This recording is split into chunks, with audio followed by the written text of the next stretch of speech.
Logically कहता हूँ। 1907 में टाटा की स्थापना होती है। बहुत भारी संख्या में जमीनों का अधिग्रहण होता है। उस जमीन अधिग्रहण में मैक्सिमम जमीनें कुर्मियों की होती है।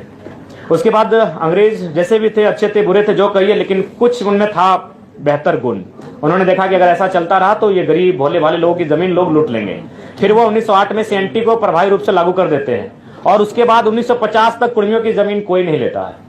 1908 में जैसे सीएनटी लागू होता है, 1907 में एकदम बड़ी बेरहमी से टाटा जमीन लेती है। 1908 में सीएनटी लागू होता है, 1950 तक कोई नहीं लेता है। लेकिन फिर यही बात खलने लगती है उद्योगपतियों की कि अगर किसी का जमीन आपको लेना है तो उसको शेड्यूल से हटाना होगा, उसको नॉन शेड्यूल करना होगा, अनशेड्यूल करना होगा, तभी जमीन लेने में सुविधा होगी। और 1950 में शायद दिसंबर का महीना या सितंबर का महीना उन्हें विदाउट नोटिफिकेशन के जैसे ही बाहर किया जाता है, 1951 में लगभग 50 कुर्मी गांव स्थापित कर दिए जाते हैं एक झटके में। नाम होता है सिंदरी, जिसको आज हर्ल के नाम से आप जानते हैं। दौर शुरू हो जाता है। दौर का नाम आप बोकारो पहुंच जाते हैं, उस दौर में आप चांडिल डैम पहुंच जाते हैं, उस दौर में आप कोणार्क डैम पहुंच जाते हैं, उस दौर में आप तमाम कोलियरी पहुंच जाते हैं। और आज भी अगर आप विस्थापन को जानना चाहते हैं तो आप बिना कुर्मी को जाने विस्थापन को नहीं जान सकते हैं। 1907, 1908, 1950 नोटिफिकेशन से आउट होना, 1951 से सिंदरी प्लांट से ही तमाम एचईसी के भी अध्ययन कीजिएगा, कुर्मियों की जमीनें बहुत मात्रा में मिलेंगी। यानी एक बहुत बड़ी साजिश थी इनको शेड्यूल से हटाने की। अब देखिए विवाद ये होता है कि ये कौम अगर यहाँ एंट्री करती है तो इससे आदिवासी जो कौम अभी यहाँ है, अच्छा उसके बाद लोग तर्क देते हैं पहले 32 थे अब 36 हो गए, बाकी जो 4 हैं किन्हीं ने अपोज नहीं किया, लेकिन इनको लगता है कि नहीं ये थोड़ा सा आबादी में ज्यादा है। तो मैंने बार बार कहा कि एक रास्ता तैयार कीजिए। भारत एक ऐसा देश है जहां पशु पक्षियों का अधिकार है। आज जंगली हाथी लगातार 10 घरों का हमारा रोज तोड़ रहे हैं, लेकिन फिर भी हम उनको कुछ नहीं कर सकते क्योंकि भारत का संविधान कहता है, भारतीय संविधान आर्टिकल 48 स्पष्ट कहता है वन्य जीव संरक्षण। तो जिस देश में जीव जंतुओं को जीने का अधिकार है, अगर ये कुर्मी कौम जो आज धराशायी होने को, आज जिसने इस झारखंड को बनाने के लिए अपना सर्वस्व दे दिया, आज अगर वो एक अपनी पहचान मांग रहा है तो एक विकल्प का रास्ता तैयार कीजिए कि विवाद ना हो। इसलिए मैंने जोर दिया कि 2016 से पहले ईडब्ल्यूएस नहीं था, एक नया कॉलम आया, देश ने स्वीकार किया, आप एक नया कॉलम लेकर आए, फार्मिंग ट्राइब्स, एग्रीकल्चर ट्राइब्स, कुछ भी नाम दीजिए, और एक नए कॉलम के साथ एक नया सुरक्षा उनको दीजिए, क्योंकि वो कौम खेतीहर है। आज झारखंड में पहली आबादी आदिवासियों की, दूसरी कुर्मियों की, फिर अल्पसंख्यकों की आती है। क्या आपको एक भी टॉप बिजनेसमैन का नाम है यार कुर्मियों का? थोड़ा सा ह्यूमैनिटी की बात कीजिए, छोड़ दीजिए इस विवाद से, थोड़ा बाहर आते हैं, मानवता के नाते थोड़ा कुर्मियों की बात कर लीजिए। एक भी बिजनेसमैन को आप जानते हैं? रांची के एचईसी कुर्मियों की जमीन में, हिंडाल्को कुर्मियों की जमीन में, घाटो कुर्मियों की जमीन में, तमाम जो केदला, मोरपा, जो मांडू और रामगढ़ का कोलियर, ये सब कुर्मियों की जमीन में, क्या एक भी आप टॉप मोस्ट बिजनेस टाइकून को जानते हैं? नहीं जानते, क्योंकि उसका संबंध खेती से रहा है। तो वो अपने खेत को मांग रहा है, उनके खेत को दे दीजिए, कोई विवाद नहीं होगा। वो अपने खेतों का संरक्षण मांग रहा है। और एक बात में आप बताइए, ये तब आप इस माहौल को तूल देते हैं जब हमारा कौम डोमिनेटिंग होता है।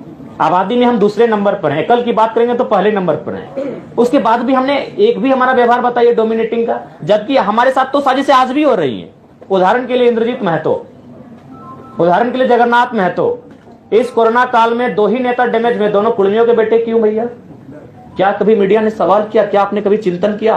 कसम खा के बोल रहे, इसके पीछे भी रीजन यही है कि कुर्मी के बेटे थे। हम तो साजिशों के शिकार आज भी हो रहे हैं। इसलिए आपसे हम पूरे राज्य से भी अनुरोध करेंगे कि ये जो जिस दृष्टि से आज हमें देखा जाता है उस दृष्टि से ना देखें। हम साजिशों के शिकार आज होते हैं। जगन्नाथ बाबू तो नहीं रहे, उनकी आत्मा को शांति मिले, इंद्रजीत बाबू स्वस्थ होकर वापस है, हम ये प्रार्थना करते हैं। और किस पर लगा रहे हैं? बहुत बड़ा आरोप। ये नहीं, आरोप हम किसी पे नहीं लगा, नहीं, साजिश है। किसने साजिश है? आप उसमें टीम बनाए, टीम गठन करें, साजिशों का पर्दाफाश करें। सुधीर महतो डिप्टी सीएम रहते हैं, रसगुल्ला खाते हैं और मृत्यु को प्राप्त कर जाते हैं। विनोद बिहारी महतो झारखंड के पुरोधा महानायक, ट्रेन में बैठकर जाते हैं संसद भवन, उनके शरीर का रंग नीला पड़ जाता है, लेकिन कोई जांच की मांग नहीं उठती है, उनके शरीर का पोस्टमार्टम तक नहीं किया जाता। आज उनका भाई जिनता है, उनका इंटरव्यू ले लीजिए, उनका शरीर का रंग चेंज हुआ था कि नहीं हुआ था। अरे हम आज भी साजिशों के साथ हैं भैया। अलग झारखंड के राज्य के समय तो जो कत्ल हुआ था वो हुआ ही था भैया।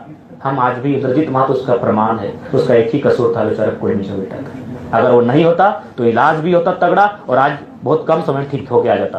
हालांकि हम अभी भी प्रार्थना करते हैं, आप भी प्रार्थना कीजिए वो ठीक होके आए। तो हमारे साथ भैया साजिश आज भी हो रही है। जब भी झारखंड का टॉप लीडर का मर्डर हुआ है तो याद रखिएगा कुर्मी का बेटा होता है। सांसद Sunil Mahato, central president of Jharkhand Mukti Morcha निर्मल महतो, कितने नाम गिनाए।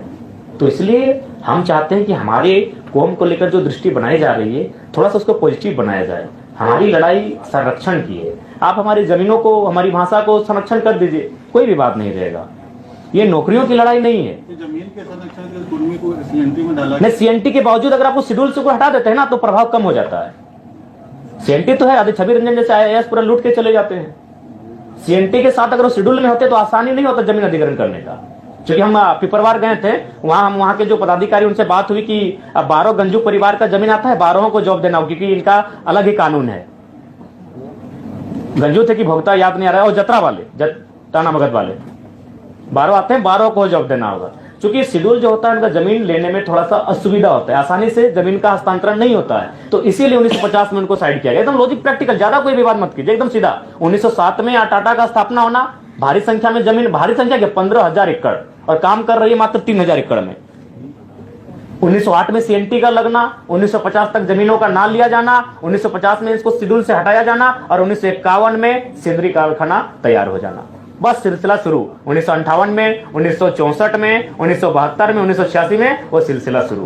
तो ये जो डिमांड है वो संरक्षण का है। हम लोग अगर गवर्नमेंट में आते हैं, क्योंकि भारत देश जहां आर्टिकल 48 ए कहता है जीव जंतुओं की रक्षा करना, तो हम लोग जरूर इस पर एक नया कॉलम, एक नई तरकीब लेकर आएंगे, ताकि विवाद का भी समाधान हो जाए और उनकी मांग को भी एक आजादी मिले, एक समर्थन मिले। आखिरी से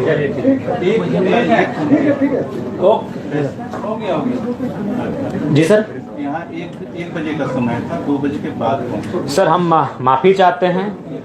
एक्चुअली मौसम खराब था और सेहत भी खराब। चलिए, धन्यवाद। सेहत भी खराब है। चलिए, धन्यवाद।